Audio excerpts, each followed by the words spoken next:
Kumusta kamong tanan? Maayong bag-ong tuig kaninyong tanan.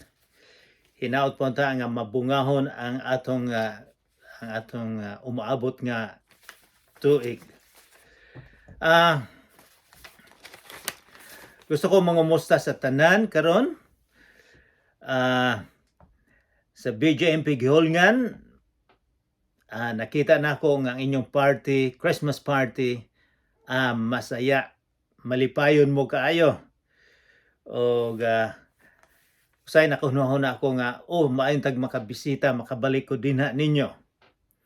Apan at this time, dili usa kay nagkasakit ang akong asawa og cancer. So kinahanglan na ako sa iyang kinahanglan gid nga mutabang ko nga na ako sa iyang likod. Kay mao man gisaad na mo sa kasal. So anyways, gusto lang ko magpasalamat sa mga tao nga mitabang kanato. Si Ragobert Bisario, siya ang responsable sa pag-set up sa sound system. Kung walay sound system, kung wala ng technology, dili kita maka-Bible study. And then, si Nana Kinompas, maoy naglista, nag-roll call kung kinsa ang maka-attend sa Bible study. And then si Mary Lou Alangilan, siya ang nagpreparar sa mga snacks sa makaon dinha. Kay usa sa mga importante sa atong Bible study mao ang snacks. So daghang salamat. And then ako usab nga gi-welcome ang naminaw dito sa Dakal Ayungon. O dito usab sa stage si Josephine among silingan sa una og akong mga paryente, mga pag-umangkon igtagsa dinhi sa siyudad sa Regina.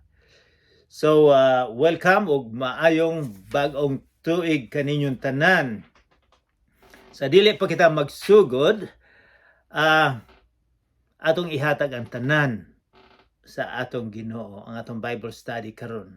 So iduko nato ang atong ulo og ipiyong ang mga mata as a sign of respect sa atong Ginoo. Mag-ampo kita.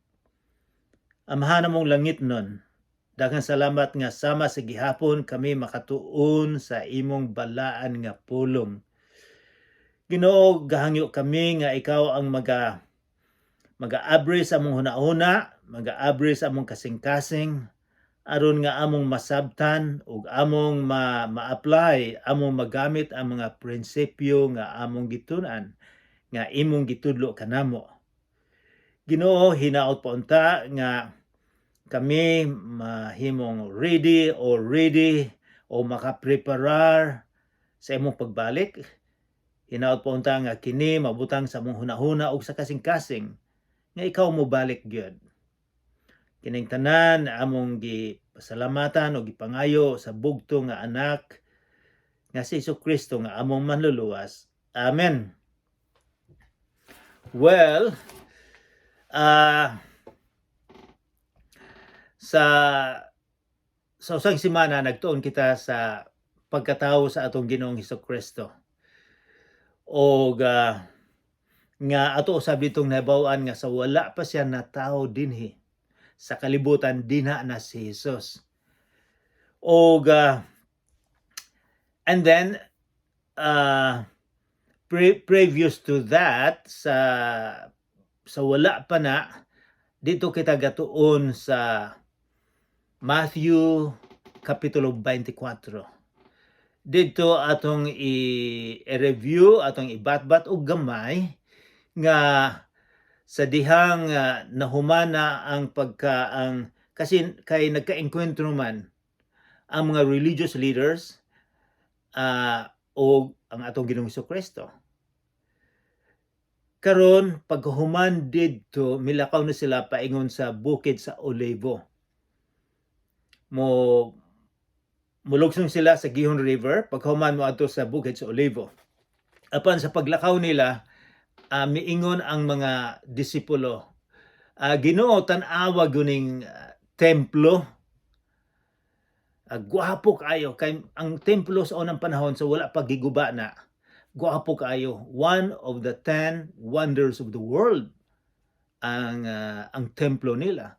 Ang templo nila mao'y sentro sa ilang relihiyon, ang tanan, ang sacrifice, ang ilang pag-ampo, ang ilang mga activities na sentro dinha sa templo. Apan miingon si Jesus nga,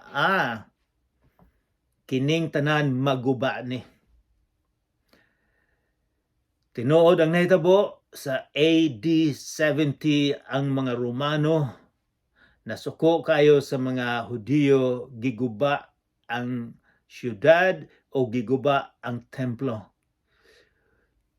Pero sa niadtong conversation nila, sa ilang discussion, naadto ang ilang discussion nga si Jesus mobalik. O unsay mga mahitabo, usa siya mobalik. Pananglitan, miingon si Jesus nga daghang gera. Magkadaghan ang gira, magkadaghan ang linog, magkadaghan ang gutom. Karon gani wala panahuman ang gera dinha sa Israel, dinha sa Gaza, og didto pod usab sa Ukraine wala panahuman. Karon ang Yemen usab ug ang Iran gustong makipag-gera. So gadamgo sila nga makadaog pero posibleng maguba sila dili oras. So maunay concentration nga ang pagbalik sa atong Ginoong Kristo. So naghatag siya karon og duha ka istorya may tungod sa iyang pagbalik, unsay atong himuon o unsaon nato pagkabalo nga siya mobalik ug unsay mga timailhan ug unsaon nato pagpreparar. So moadto na kita sa Kapitulo 25 sa sinulat ni Mateo. Si Mateo usa ka tax collector nga usa ka makasasala ang paglantaw sa mga tawo apan ang paglantaw ni Jesus nga maggamit niya, mausob niya si Mateo. So atong abrihan ang atong Bible sa Matthew 25. Gwapo kaayo nga kung magtuon kita o maminaw nga ato pong abrihan ang Bible para masundan nato. So magsugod na kita sa sambingay may tungod sa napulo kadalaga. So duha ang sambingay ni Jesus nga ihatag niya mahitungod sa iyang pagbalik. Aron nga kita makapreparar. Ang sambingay mahitungod sa napulo kadalaga. Nagistorya si Jesus mahitungod sa kasal.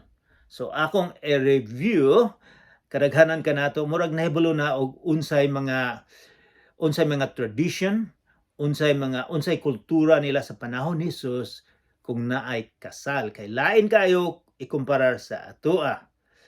Sa ilang panahon, dili ikaw makapili sa imong pamanhuno ay imong asawa, ang imong maasawa. Ang mga bana, ang imong papa o ang papa sa babae ang magsabot nga ang imong anak sa bata pa na sila mag-asawa sila. Mao na imong bana, mao na imong maasawa. So sa bata pa na sila, arranged marriage, in English pa na arranged marriage. Sa ubang lugar sa India nagigamit gihapon na ang arranged marriage. O sa ubang lugar sa Africa, sa Afghanistan, Iran, Iraq, gigamit ang arranged marriage. Gi-arrange sa mga amahan, sa mga ginikanan. And then, sa mga teenager na sila, adunay betrothal. Mura ba na og betrothal nga magsabot na sila pod. Magsabot ang ginikanan, pila may, unsa may akong ihatag, naabay kalabaw o baka. So magsabot sila. And then, magsabot pod ang kanang pamanhonon o kanang asawa magsabot pud sila nga sila na ang mag-asawa. Usa na ka tuig betrothal. Apan lain na kaysa ato karon kay kanang betrothal legal na, pwede na gamag dili na mahunong kun dili mag-divorce. So importante kayo na. So and then pagkahuman ikasal na gyud. Ang tradition kadaghanan sa tradition sa atoa nga ang mga ginikanan wala kay balo, and then siguro sa text sa Facebook o sa mga amigo dito magkaila. Sa unang panahon wala na, and then kasal dayon, kasal or magsabot sa pila ka bulan ng kasal para makapreparar. Sila usab na usa gyud ka tuig nga magpreparar. Nga ang lalaki magpreparar kung maghimo siya balay o kung magtrabaho siya para makasuportar sa iyang anak. Sana ka tuig nga dili sila magkaistoryahan ay ana. And then kasal na. Ang kasal na paghuman sa usa ka tuig, kadaghanan usa ka tuig ana pa kaslon. So ang lalaki o ang iyang mga amigo kuhaon ang babae, ang bride dito sa ilang balay. Ang bride pod adunay mga bridesmaid nga muuban o wala kay balog unsang adlaw kuhaon. So na late siguro.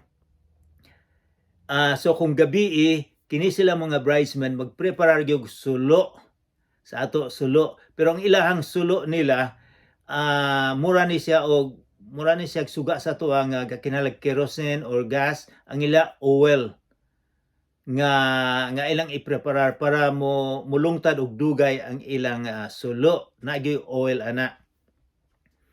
So pagkahuman ana kuhaon, and then murag magmarcha na, magprosesyon ang lalaki, ang babae, ang bridesmaid, bridegroom, mulakaw sila sa tibok lungsod magsuroy-suroy. Ang uban siguro muhatag og kwarta nila aron nga mahibaw-an nga nauna ay kasal. Mao nay dako kayong kalingawan sa usa ka baryo sa unang panahon. And then dalhon na sa balay sa lalaki. Didto magkumbira og usa ka semana. So dito mangumusta mga tao na mo bisita, and then daghang mo bisita, so daghang preparasyon na. Pagkahuman na sa 7 ka adlaw, papaulion na ng mga tao. And then ang lalaki, ang pinaka-amigo sa lalaki, kuhaon silang dalawa. Ang duha niya kakamot, ang kamot nila ihatag, and then dalhon niya dito sa pultahan sa kwarto. Og dito na sila mahimo na silang bana og asawa. Pagdaghan na silang anak. Kadaghanan sa anak nila mga 5 o 7 sa unang panahon. So maunay kasal. Lain kaysa ato ang kasal. So ato nang basahon sa maunay kultura. So with that background, ato nang basahon ang atong lesson karon nga makita din sa Mateo kapitulo 25 verse 1. Niadto unyang adlaw ang paghari sa Dios may sama ni ini. Ang iyang paghari, ang iyang pagbalik. Mao na gistorya ni Jesus. Adunay napulo ka dalaga nga nagdala sa ilang mga suga og nang lakaw aron sa pagsugat sa pamanhunon. Dangag ang 5 kanila og maalamon ang laing 5. So wala ta kay bulo ngano nga ang gihimo ni Jesus pulo ka babae og mingon og 2 ka klase sa mga babae. Mingon siya dangag ang 5 og maalamon ang laing 5. So pero sa original yun sa Grego sa akong nabasahan dili ni dangag. Siguro ang Cebuano nga translation murag giayo-ayo nila. Pero bisag sa in English nga translation, miingon sila full, buang nga mga babae. Gikan ni sa original nga Griego nga moros. And then ang moros nahimo sa in English nga moron. So mao ni gigamit buang yun. So ang lima buang, ang usa maalamon. Nganong buang man, nganong maalamon man. Sa gisulti ni Jesus sa tan-aw nato. Ang mga dangag or mga buang-buang nagdala sa ilang mga suga apan wala magtagana og lana nga ikadugang na igdudugang. So kinahanglan gyud naa kay extra. Kini di sila ming na murag buang sila kay wa man magtagana kung unsay himuon. Samtang ang mga maalamon nagdalag mga sulanan nga puno sa lana uban sa ilang mga suga. So lana importante kay ni para fuel din sa suga, mura ni kerosene. So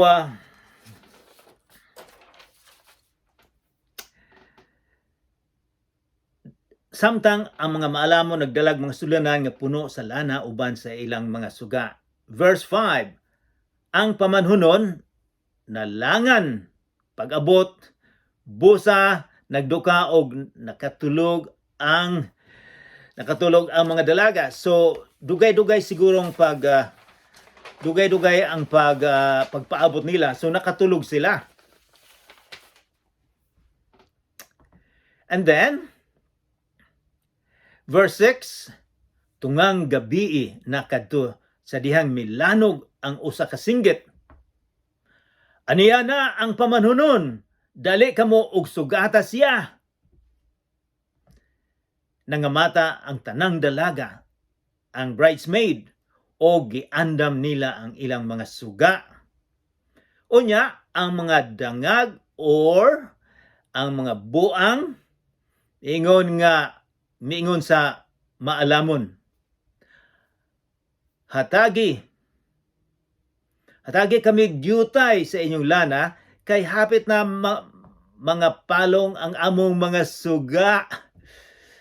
Apan ang maalamon katong mga bridesmaid nga nakapreparar, ingon siya, ayaw, dili na paigo ang lana kung manghatag pa kami sa kaninyo. Lakaw hinoon kamo sa tindahan o pagpalit kamog inyo. Busa ang mga dangag or mga buang nga dalaga milakaw aron pagpalit og lana. So wala na sila didto. Miabot ang pamanhunon. Ang lima ka dalaga nga nakapangandam, mikuyog kaniya pagsulod ngadto sa kumbira. Sa kasal, kumbira sa kasal. O gisirhan ang pultahan. So, bantayan nato ni sa gitulo ni Jesus nga lima nakasulod and then gisirhan ang pultahan. Unya, miabot ang ubang mga dalaga o misinggit sila. Sir, ang sa original ani, Ginoo, pasudla kami. Apan ang pamanhunon mitubag, wala ako makaila kaninyo. O gitapos ni Jesus ang sambingay sa pag-ingon, busa pagtukaw kamo, kay wala kamo makaibalo sa adlaw o sa takna sa iyang pagbalik. So ang pinakasentro ni ini nga gitulo ni Jesus nga siya mobalik o walay mahibalo sa iyang pagbalik o kinahanglan nga kita ready, nga kita naka-prepare, naka-andam.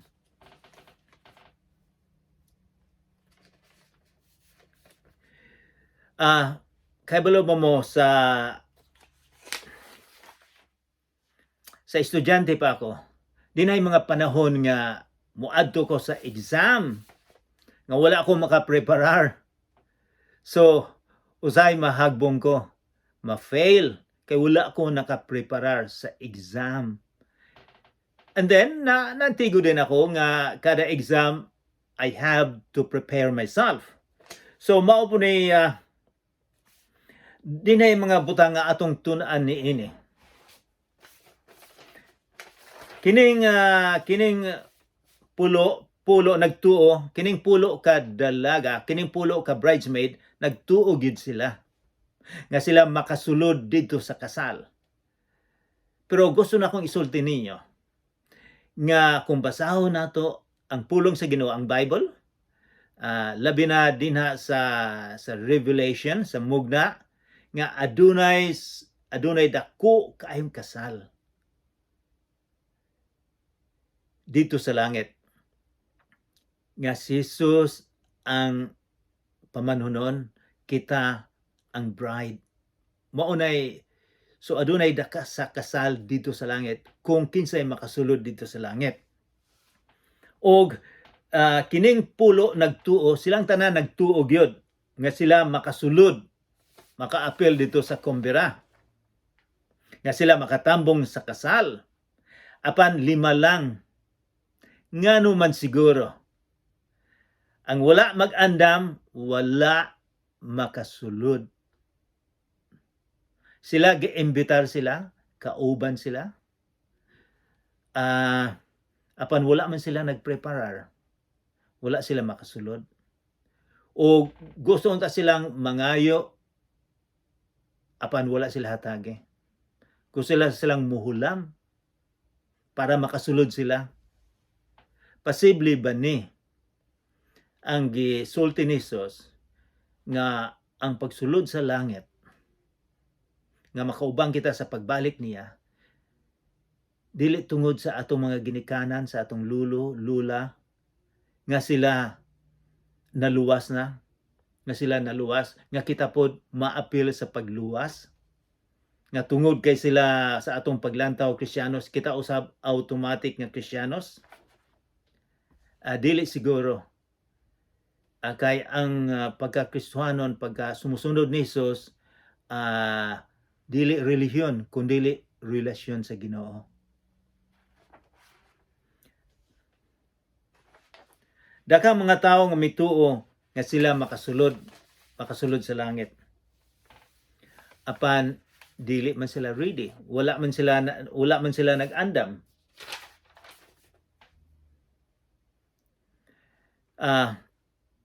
Atong pangutanon ang atong mga amigo siguro, mga kaila, hey, mutuo ba mo nga si Jesus mubalik?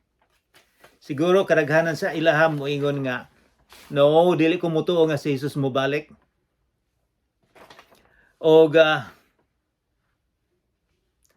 unsa may kumingon si Jesus nga kinahanglan nga kita mag-andam, unsa may buti ipasabot ni ana? Matulog lang ba ta? Unsa may atong andamon? Para sa ako, ang pag-andam aron nga kita makauban, kinahanglan nga kita musalig, kinahanglan kita mutuo kanang dakong pagtuo, dakong pagsalig sa atong Ginoong Hesukristo, nga ang iyang gibuhat dito sa Kalbaryo, nga iyang gipaagas ang iyang dugo, ug mingon siya kumpleto na. Unsa man tong kumpleto? Kumpleto na nga gipalit niya ang atong kinabuhi, ang atong sala nahugasan tungod sa iyang gihimo dito sa Kalbaryo. Maunay atong saligan, maunay atong tuuhan. Karon kung tinuod gyud kitang mutuo sa iyang gihimo sa Kalbaryo, ang Espiritu Santo mosulod sa atong kasing-kasing. O siya ang magdumala sa atong kasing-kasing. Mabag-o kita tungod sa Espiritu Santo nga iyang gihatag.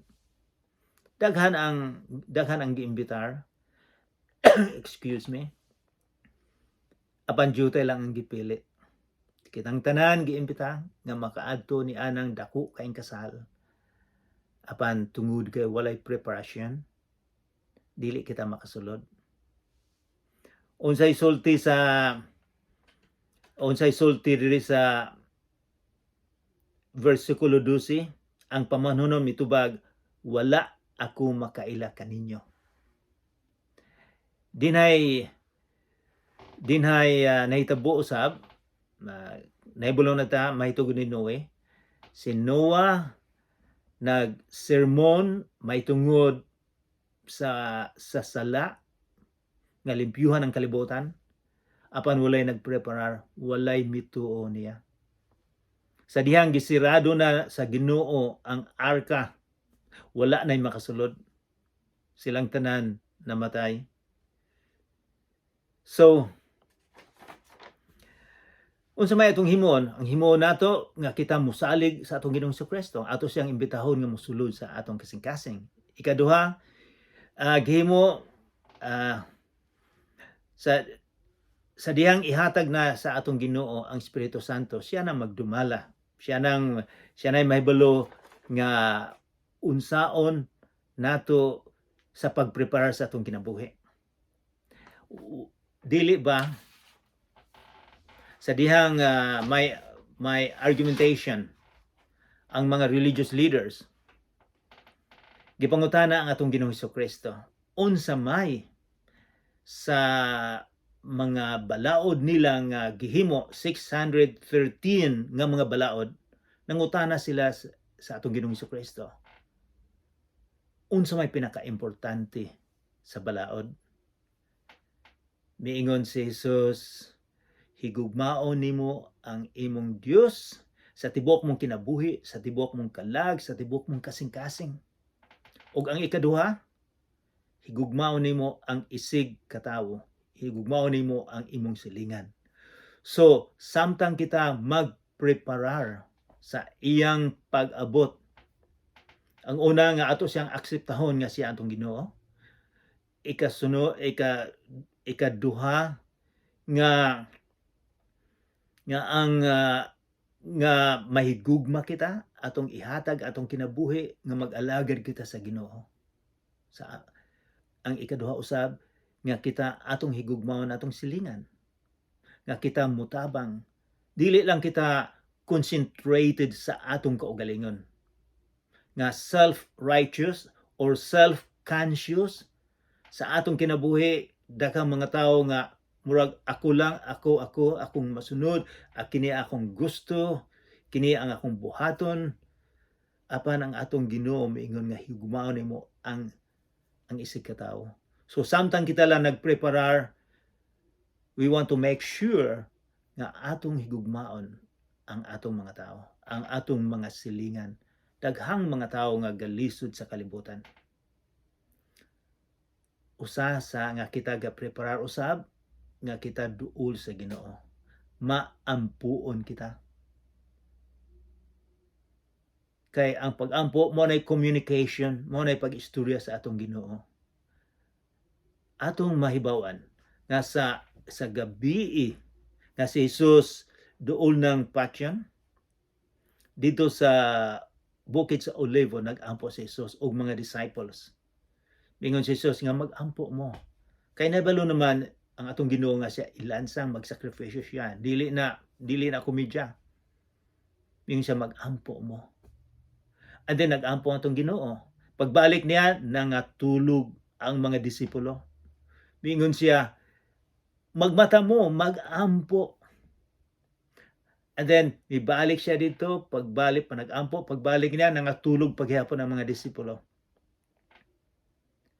So gusto sa Ginoo nga duol kita kaniya, nga kita mag-ampo, dili nato kalimtan ng communication sa atong Ginoo.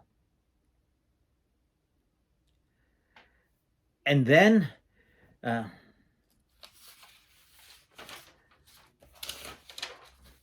so unsa may makuha nato sa gitudlo ni Jesus?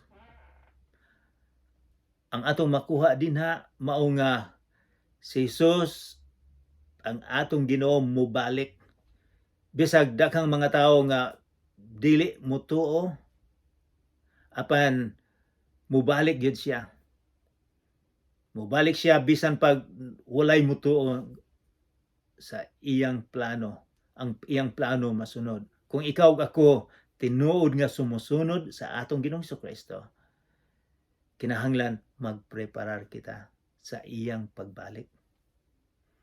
Kay balo ko nga busy kita sa kinabuhi, daghang mga butang nga atong gustong himuon, apan kung naa ang Espiritu Santo sa atong kinabuhi, tudluan ta niya kung unsaon pagpreparar. Bisag ako kadaghanan usay malimtan ako nga si Jesus mobalik, nga murag wala lang sa akong huna-huna. Busy sa pagtudlo sa tennis, pag-alaga og apo, mga amigo. Usay malimtan nga si Jesus day mobalik. Di gyud nato malimtan. Kaysa wala nato mahibawa ang atong Ginoong Kristo mobalik. So, maunay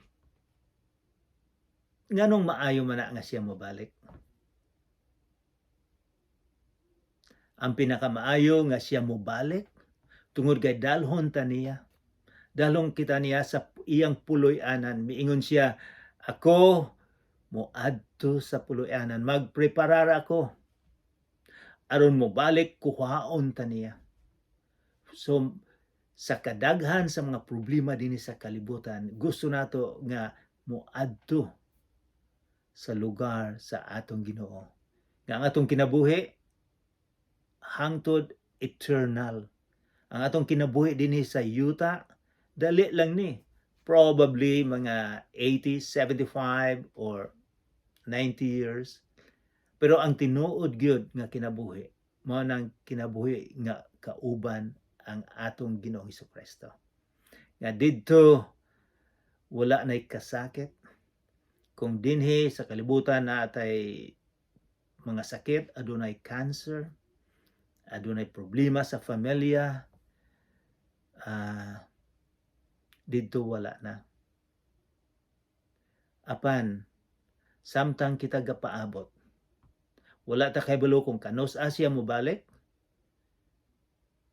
Daghang mga tao karon nga moingon nga naa na si Jesus sa 1843. Di na mga relihiyon nga mituo nga mobalik na si Jesus. Wala mo balik. Daghang mga relihiyon karon nga moingon nga si Jesus naa na sa Mindanao o naa sa Bohol or Hain Dapita. Mingon si Jesus ayaw magtuo kay daghang piki. So kung kita duol sa atong Ginoong Kristo, dili kita mailad sa mga tao nga mo profess nga sila moingon ako ang Ginoo. Kadaghanan sa mga tao ingon ana gusto lang sila makakwarta. So kung kita duol sa Ginoo, kung kita maampuon, kung kita nag-alagad, dili kita maluko sa mga tao nga moingon nga naa na si Jesus. So mag-ampo kita. Amahan namong langit nun, daghan salamat sa among pagtuon karon. Daghan salamat nga ikaw mobalik. Wala kami mahibalo kung kanus-a, apan ikaw misaad nga mobalik. Ginoo, tudloi kami sa pagpreparar karon. Tudloi kami nga dili sa imong pagbalik nga kami wala matulog, kundili nag-alagad nga na kanimo, nagpreparar. Ginoo, hataga usab kami og kalipay sa imong pagbalik nga kami mahibalo nga ikaw mobalik. Hataga kami og kalipay. Hatagi usab kami og gugma sa among isig katawo aron nga kami makaalagad kanila. Ginoo, nagaampo usab ko karon sa mga tawo nga nagsakit. Nagaampo ako Ginoo nga imo silang kaptan karon. Imo silang dihugan sa imong power nga sila mamaayo. Ginoo, sa umaabot nga mga adlaw nga mahumana ang tuig 2023, hinaot pa unta nga kami sa sunod nga tuig nga kami mag-alagad nga na kanimo. Nga kami magpreparar sa imong pagbalik. Nagaampo ako nga panalanginan ang mga tawo nga naminaw ug nagtanaw karon. Sa ngalan ni Jesus nga among manluluwas. Amen.